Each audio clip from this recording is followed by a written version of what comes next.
1930년 8월 30일 미국 네브래스 카주 오마하. 대공황의 먹구름이 세상을 뒤덮던 그 시절 세상을 바꿀 한 소년이 태어났다. 그의 이름은 워렌 에드워드 버핏. 훗날 그는 오마하의 현인이라 불리며 전 세계가 존경하는 투자자로 기억된다.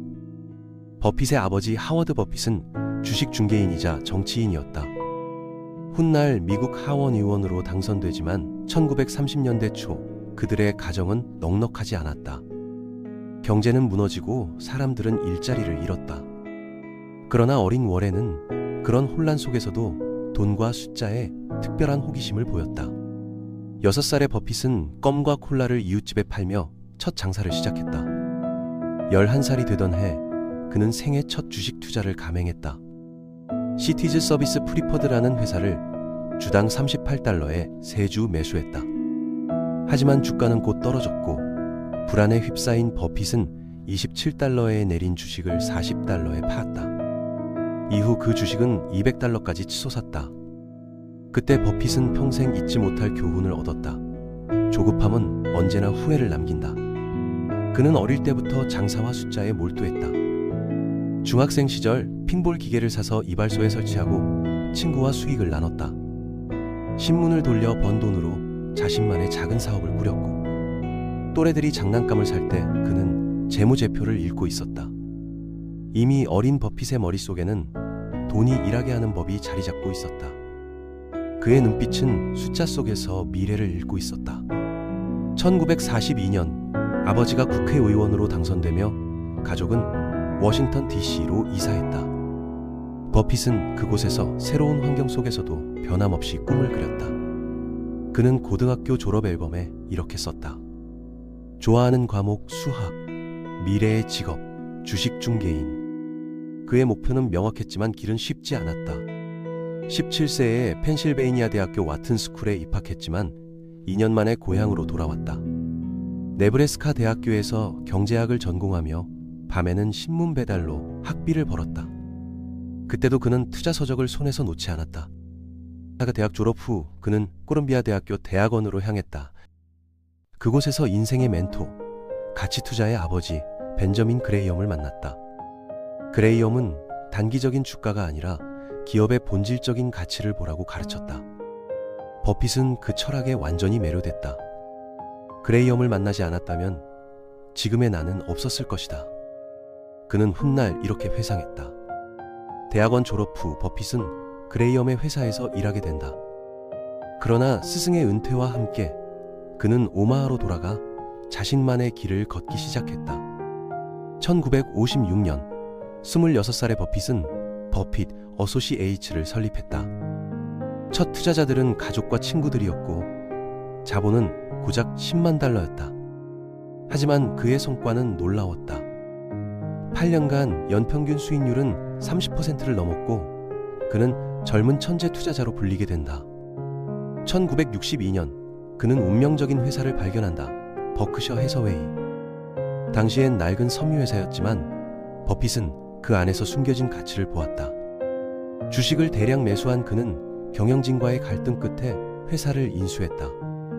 그는 훗날 말했다.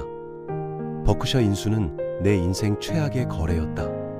하지만 최고의 전환점이었다. 그는 섬유 사업을 접고 보험, 식품, 에너지, 금융으로 방향을 틀었다. 현금 흐름이 강한 사업만을 남기며 복리의 제국을 세웠다. 훌륭한 회사를 싸게 사라. 그리고 오랫동안 보유하라. 그의 단순한 철학은 세상을 바꿔놓았다. 코카콜라, 아메리칸 익스프레스, 질레트, 애플 마이너스.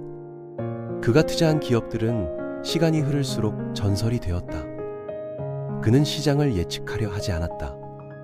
대신 사람과 기업의 본질을 믿었다. 1970년대 버핏은 오마하의 현인으로 불리며 세계의 존경을 받았다.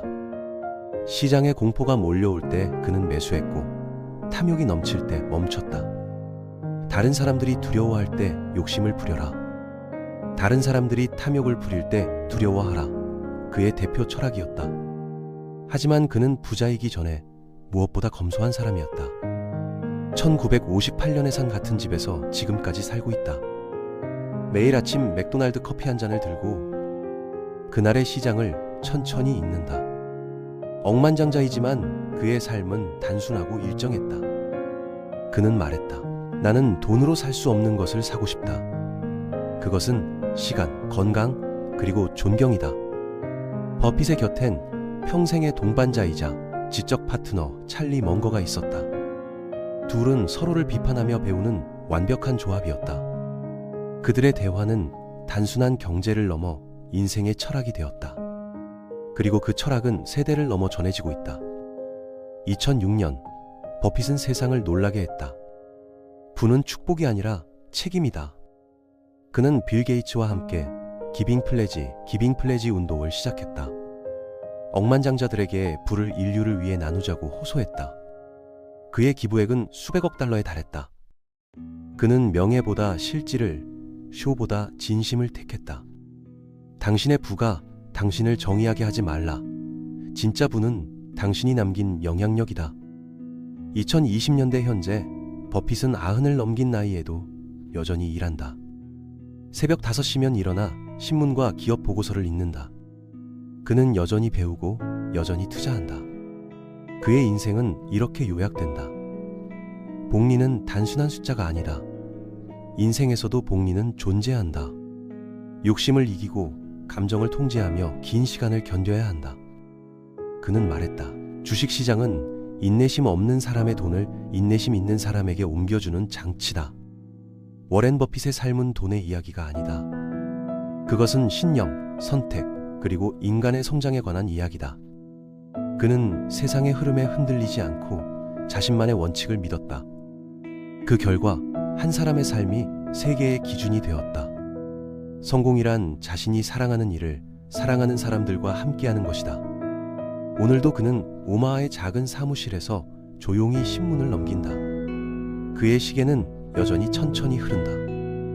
그의 투자도 철학도 인생도 그렇다. 워렌 버핏.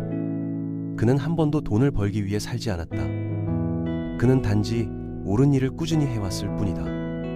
그리고 그의 삶은 우리에게 이렇게 속삭인다. 가장 위대한 투자는 언제나 자기 자신에게 하는 것이다.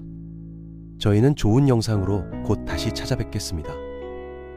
알면 놀라는 세상 이야기 시청해 주셔서 감사합니다. 마지막으로 구독과 좋아요 그리고 알림 설정까지 부탁드립니다.